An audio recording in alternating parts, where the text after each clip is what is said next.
Cet homme est un historien. Il va venir nous expliquer ce qui va se passer avec les chats pour le futur. Vous pouvez lui faire confiance. C'est le conseiller principal de Klaus Schwab, le fondateur du Forum économique des chats. C'est aussi un bon ami de Justin Trudeau, Emmanuel Macron et de Jacinda Ardern. Ils sont dignes de confiance. COVID is critical because this is what convinces people to accept, to legitimize total biometric surveillance. If we want to stop this epidemic, we need not just to monitor people, we need to monitor what's happening under their skin. What we have seen so far, it's corporations and governments collecting data about where we go, who we meet, what movies we watch. The next phase is the surveillance going under our skin. We're now seeing mass surveillance systems established even in democratic countries, which previously rejected them.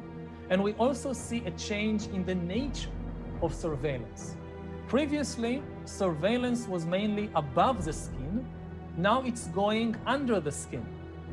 Governments want to know not just where we go or who we meet. Above all, they want to know what is happening under our skin. What's our body temperature? What's our blood pressure? What is our medical condition?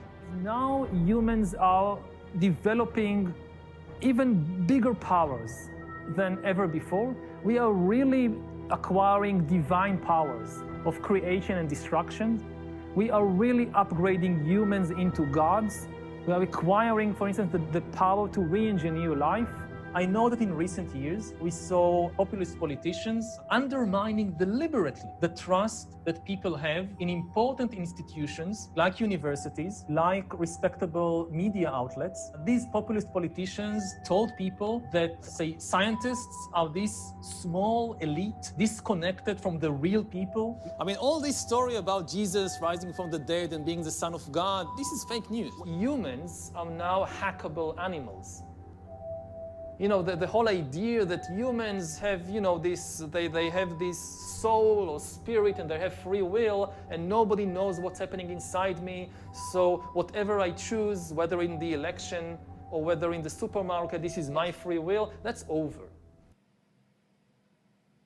Really? That's over. So free will is gone. Je vous en mets encore un petit bout parce qu'il est vraiment excellent. But when you ask yourself, where is this going? What are they thinking about? Remember, to them, you are just a useless eater, a person that stands in the way. Don't take my word for it. One more time, from one of those speakers, that all of those leaders that we trust, they're bowing down to this statement from people like this. In the Industrial Revolution of the 19th century, what humanity basically learned to produce was all kinds of stuff like textiles and shoes and weapons and vehicles. And this was enough for very few countries that underwent the revolution fast enough to subjugate everybody else.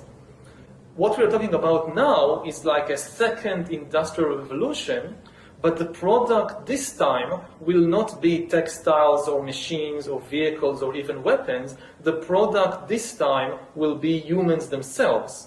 We are basically learning to produce bodies and minds. Bodies and minds are going to be, I think, the two main products of the next wave of all these changes. And if there is a gap between those that know to produce bodies and minds and those that do not, then this is far greater than anything we saw before in history. And this time, if you're not part of the revolution fast enough, then you probably become extinct.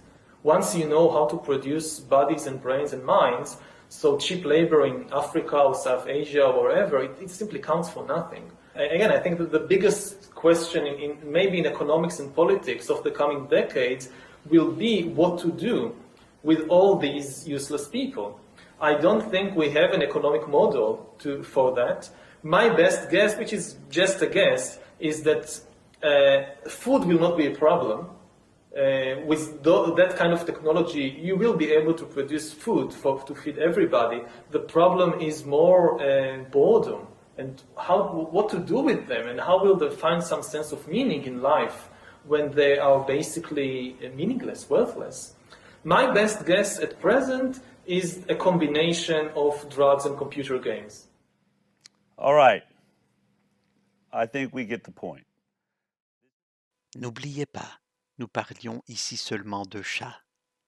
C'est de la science vétérinaire, rien de plus.